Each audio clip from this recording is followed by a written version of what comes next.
This is about bringing racial equity. This is about the safety of our community. This is about unity. And let's push back to those that want to continue to make money off the backs of our community and the suffering of our community.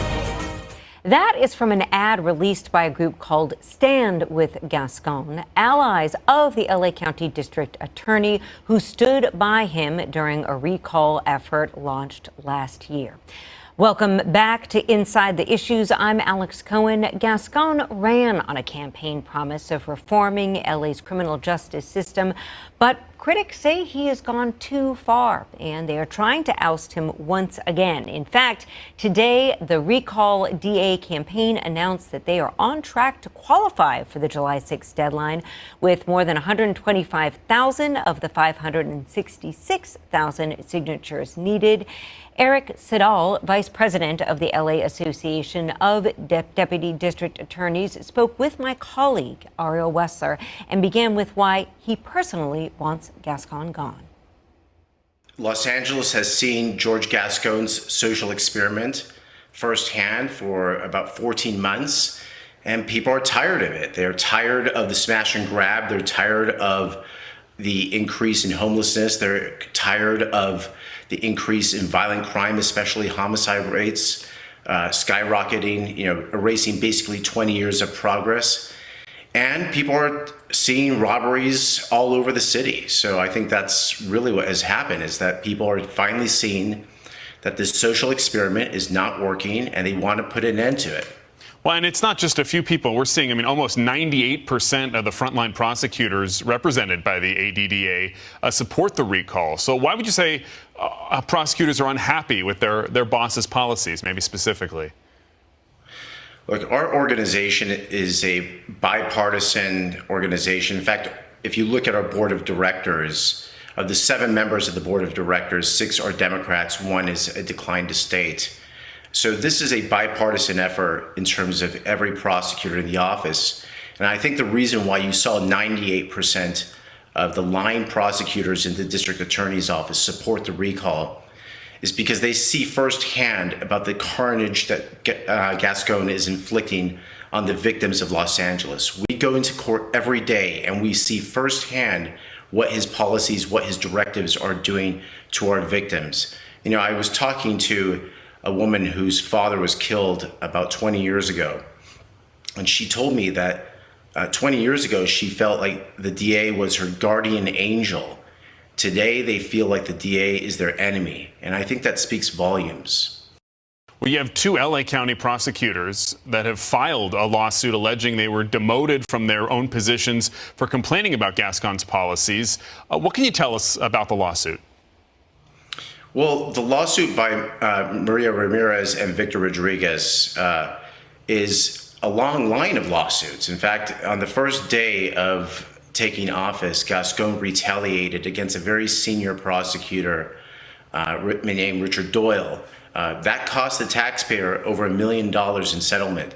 Now, after that, they saw a bunch of other lawsuits. Now, Maria Ramirez, Victor Rodriguez, 2 extremely respected prosecutors in the office, are also suing. And the reason why they're suing, it's not because they're defying his orders. I think that's pretty important to understand. It's because they questioned some of his orders. And this is a man who does not like to be questioned. He does not like transparency. He does not like an open and deliberative process. He stacks the deck with people who are going to say, yes, sir, yes, sir. And really, that's very counterproductive, especially in a democratic society like our own. Now, to be fair, Gascon has recently backtracked on a couple of those bolder election promises he made, like allowing prosecutors to try juveniles as adults, pursue life sentences against defendants in certain cases, which he had banned when he took office. So I'm curious, why do you feel like recall at this point is the only option when maybe in some ways he's appearing to be changing course? Because he's not changing course because it's good policy. He's changing course because of political reasons. If you look at why he changed his policy in terms of juvenile criminal prosecution, it wasn't because of any change in the data science that he talks about. It's because there was political pressure on this particular case, I'm talking about the Tubbs case, because of the horrific nature of it. And we're supposed to believe that a man that has 40 years of law enforcement experience just realized a couple days prior to Fox News releasing some pretty damning tapes that juvenile criminals do bad things. I mean, he did not change those policies for the right reasons. He changed it because he knew he was facing a lot of political backlash. And that's the one thing you don't want in your prosecutor's office. You don't want someone who, has a policy that is purely political. This should be an apolitical office. It should be run by a competent person. It should be run by someone who has actually tried cases. It should be run by someone who understands the law, what it takes to prove a case beyond a reasonable doubt. It should be run by someone who actually understands what the duties of being the chief prosecutor of Los Angeles means. I have to ask you, were you concerned from the moment he was elected that it might come to this, or have your views, changed as he's been DA, kind of reacting to what's been happening? Look, I didn't support his election because I think that a lot of what he was talking about during the election sounded like a bunch of social experiments to me and did not sound like he was actually trying to run to be the chief prosecutor of Los Angeles. But the one thing is, we did give him the benefit of the doubt when he was elected. We called him up and we said, look, you won the election fair and square. Now let's move on. And we were hopeful that he was going to evolve and change and really respect the institution of the public prosecutor. What are the changes you feel need to be made that the ADDA could get on board with, if any? Look, there is always room to reform the criminal justice system.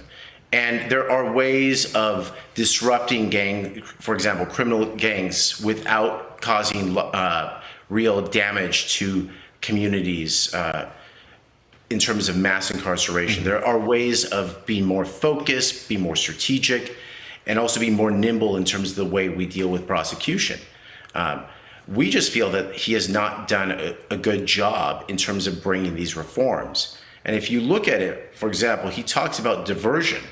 Well, he talks about diversion, of diverting violent felonies, but he never tells you how he's going to do the accounting, how he's going to see if the program is a success. So there are ways of changing the system. There are ways of bringing true reform. But you actually need to know how the system works to do that reform and not just do what he did, which is blindly change rules without thinking about the negative unintended consequences.